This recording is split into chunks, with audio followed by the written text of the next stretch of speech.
अपनी तुलना दूसरों से ना करें। यह कहानी इसी पर है। तो यह कहानी आप पूरा सुनिएगा और पसंद आए तो लाइक एंड सब्सक्राइब जरूर करिएगा। तो चलो स्टार्ट करते हैं। एक बार की बात है, किसी जंगल में एक कौवा रहता था। वो बहुत ही खुश था क्योंकि उसकी ज़्यादा इच्छाएं नहीं थी। वह अपनी जिंदगी से संतुष्ट था। लेकिन एक बार उसने जंगल में किसी हंस को देख लिया और उसे देखते ही सोचने लगा कि ये प्राणी कितना सुंदर है। ऐसा प्राणी तो मैंने पहले कभी नहीं देखा। इतना साफ और सफेद। यह तो इस जंगल में औरों से बहुत सफेद है और सुंदर है, इसलिए यह तो बहुत खुश रहता होगा। कौवा हंस के पास गया और पूछा, भाई तुम इतने सुंदर हो इसलिए तुम बहुत खुश होंगे।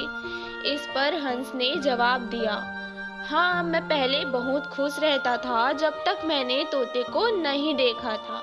उसे देखने के बाद से लगता है कि तोता धरती का सबसे सुंदर प्राणी है। हम दोनों के शरीर का तो एक ही रंग है, लेकिन तोते के शरीर पर दो दो रंग है। उसके गले में लाल रंग का घेरा और वो सुर्ख हरे रंग का था। सच में वो बेहद खूबसूरत था। अब कौवे ने सोचा कि हंस तो तोते को सबसे सुंदर बता रहा है, तो फिर उसे देखना होगा। कौवा तोते के पास गया और पूछा, भाई तुम दो दो रंग पाकर बड़े खुश होंगे। इस पर तोते ने कहा, हाँ, मैं तब तक खुश था जब तक मैंने मोर को नहीं देखा था। मेरे पास तो दो ही रंग है, लेकिन मोर के शरीर पर तो कई तरह के रंग हैं। अब कौवे ने सोचा, सबसे ज्यादा खुश कौन है, यह तो मैं पता करके ही रहूंगा। इसलिए अब मोर से मिलना ही पड़ेगा। कौवे ने मोर को जंगल में ढूंढा, लेकिन उसे पूरे जंगल में एक भी मोर नहीं मिला और मोर को ढूंढते ढूंढते वह चिड़ियाघर में पहुंच गया।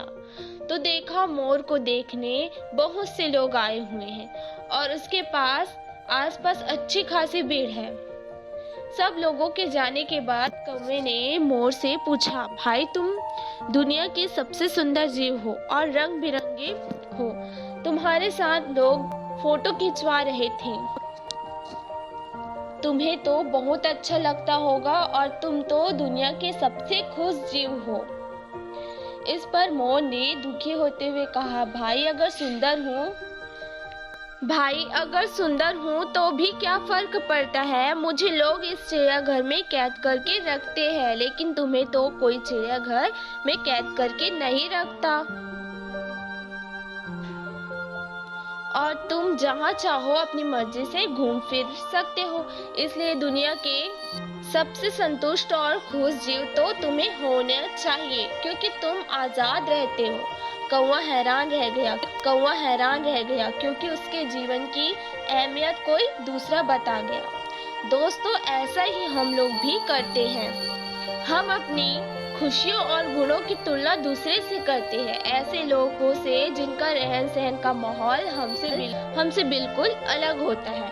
हमारी जिंदगी में बहुत सारी ऐसी चीजें होती है जो केवल हमारे पास है, लेकिन हम उसकी अहमियत समझकर खुश नहीं होते। लेकिन दूसरों की छोटी खुशी भी हमें बड़ी लगती है, जबकि हम अपनी बड़ी खुशियों को इग्नोर कर देते हैं।